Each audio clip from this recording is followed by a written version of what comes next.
Ready to explore and reveal? Dive into today's question and uncover the answers together. Pain in your right side when you cough can be attributed to several factors, including muscle strain, rib fracture, or conditions related to your liver or gallbladder.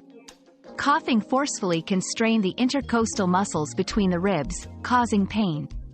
If the pain is severe, persists, or is accompanied by other symptoms like fever, difficulty breathing, or unexplained weight loss, it's crucial to seek medical attention.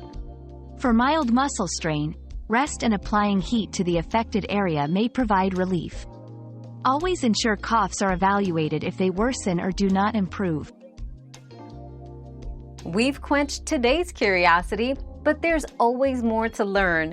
Keep the curiosity alive by subscribing and joining us for our next adventure.